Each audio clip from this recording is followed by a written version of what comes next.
네, 글로벌 핫이슈 시간입니다. 간밤 어떠한 뉴스들이 시장에 영향력 미쳤는지 확인해 보도록 하겠습니다. 네, 이 시간 이투데이 민태성 부장과 함께하도록 하겠습니다. 부장님, 안녕하십니까? 안녕하십니까? 안녕하세요. 네, 내용들 하나씩 확인해 보기 전에 먼저 헤드라인으로 확인해 보겠습니다. 미국의 지난 1월 중 대도시 집값이 6년 7개월 만에 가장 큰 폭으로 상승했습니다. 반면 주택시장에서 8% 정도를 차지하는 신규 주택 매매는 예상치를 하회했습니다. 미국의 소비자 신뢰지수가 하락했습니다. 시퀘스터에 대한 우려가 지수를 끌어내렸다는 분석입니다. 예금 과세를 둘러싼 논란 당분간 계속될 것으로 보입니다. 유럽 중앙은행 고위 관료들과 유럽 연합 집행위원회가 지수 상승으로 거래를 마감했는데요. 영향을 미친 재료들 하나씩 보죠.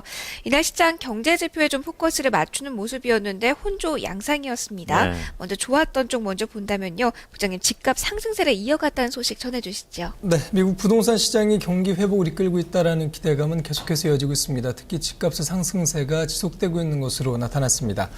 S&P와 케이스실러가 1월 20개 대도시 주택 가격 동향을 발표했는데요. 전년 대비 8.1% 상승했다라고 발표가 됐습니다. 예상치가 7.85%였는데 예상치보다 높은 상승폭을 나타냈고요. 특히 지난 2006년 6월 이후에 최대폭의 상승세를 기록한 것으로 밝혀졌습니다. 지난해 12월 달엔 6.8% 상승한 바 있었고 전문가들은 주거용 부동산 시장이 회복세를 이어가고 있다는 기대감이 커지고 있다고 진단했습니다. 네, 이 전월에 비해서도 이 상승세는 계속 이어지고 있는데요. 이 고용시장 개선에 따라서 매수세도 이어지고 있다고요. 네, 그렇습니다. 전월과 비교했을 때도 주요 대도시의 집값은 1%가 넘는 상승폭을 기록한 것으로 나타났습니다. 예상치가 0.8%였는데 예상보다 상승폭이 컸었고요. 전문가들은 주택가격 상승으로 매물이 늘고 있지만 역대 저점 수준의 모기지 금리라든가 고용시장의 개선 동향 등이 주택시장에도 긍정적인 영향을 미치고 있다고 평가하고 있습니다. 데이비 프리처 S&P 지수위원회 회장은 경제지표가 지속해서 주택시장 회복을 지지하고 있다고 평가했고요. 고용 확대라든가 낮은 금리가 주택 재고를 줄이고 있는 배경이 되고 있다고 덧붙였습니다. 네, 또 다른 경제지표 신규 주택 판매도 나왔는데요. 이것은 좀 예상치를 하회한 것으로 나왔네요. 네, 상무부가 2월 신규 주택 판매를 공개했는데 전월 대비 4.6% 감소한 것으로 집계가 됐습니다. 연율로 따진다면 41만 1000건을 기록하는 데 그쳤고요. 월가 예상했던 42만 건에는 미치지 못하는 다소 부진한 결과를 나타내기도 했습니다. 전년 동월과 비교했을 때는 12.3% 증가했다는 부분은 긍정적으로 해석이 되고 있습니다. 무디스는 건축업체들이 수요를 따라잡는 데 애를 먹을 가능성도 있다고 얘기해서 시장의 수요가 줄기보다는 공급 물량이 달리고 있다는 그런 평가를 내놓기도 했고요. 신규주택 매매 중간 가격은 전년 대비 2.9% 올랐습니다. 전월과 비교한다면 3% 올라서 24만 6,800달러를 기록했다고 상무부는 밝혔습니다. 네, 그리고 부진한 지표를 하나 좀 더 보도록 하죠. 소비자 신뢰지수도 하락을 했다고요? 네, 민간 경제연구기관인 컨퍼런스 보드가 3월 소비자 신뢰지수를 공개했습니다. 기대에 미치지 못하는 그런 수준이 나왔는데요. 전월 달에 68에서 59.7로 비교적 큰 폭으로 하락했습니다. 월가 예상했던 67.5에도 미치지 못하는 결과를 기록을 했습니다. 정부 예상 삭감에도 불구하고 그동안 소비 심리가 상대적으로 견고했다라는 긍정적인 평가가 우세했습니다만 이제는 예산 삭감에 대한 우려가 소비 심리에 본격적으로 영향을 미치고 있는 것이 아니냐라는 우려로 다시 이어지고 있습니다. 현재 경기에 대한 평가 지수는 57.9를 기록을 해서 2월 달에 61.4에서 하락했고요. 향후 6개월 뒤에 경기를 가늠할 수 있는 기대 지수 역시 72.4에서 60.9로 급락하는 모습을 나타냈습니다. 네, 여기에다가 고용시장에 대한 기대감이 좀 약화됐죠. 네, 특히 소비심리지수의 분모를 살펴본다면 고용시장에 대한 그런 부분이 좀 우려가 된다고 볼 수가 있을 것 같은데요. 컨퍼런스 보드는 6개월 뒤에 일자리가 늘어날 것이라는 대답은 16.1%에서 12.3%로 하락했다고 설명했습니다. 2011년 10월 이후에 가장 낮은 수준이 되겠습니다. 앞으로 6개월간 소득이 늘어날 것이다라는 대답도 15.8%에서 13%대로 떨어졌고요. 일자리가 풍부하다는 응답은 9.4%로 한 자릿수로 하락하는 모습을 나타냈습니다.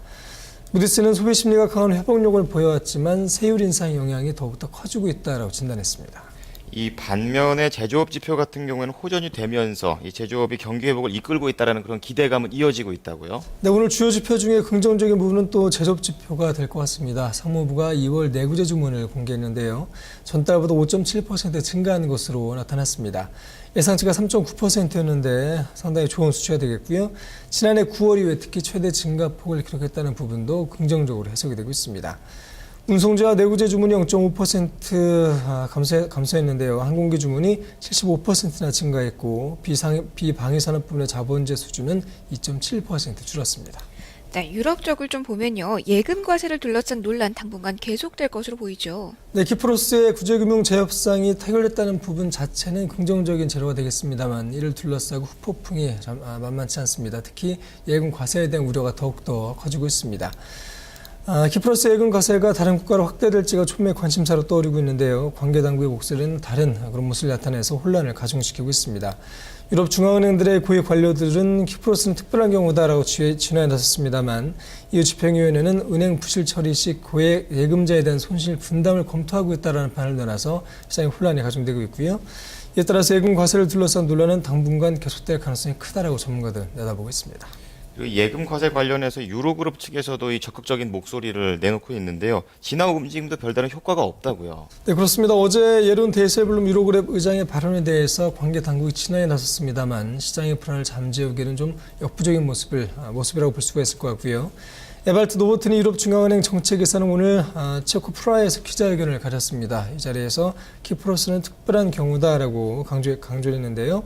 키프로스는 특별한 케이스이고 이번 금융안이 다른 국가들의 모델로 이용되진 않을 것이다라고 강조했습니다.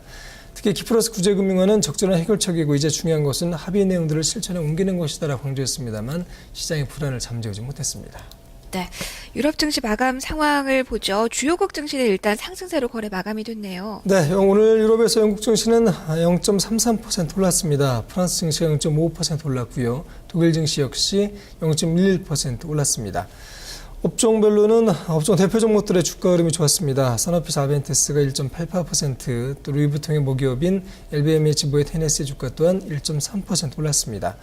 독일 증시에서는 SAP와 지멘스의 주가가 각각 0.3%와 1.04% 하락했습니다.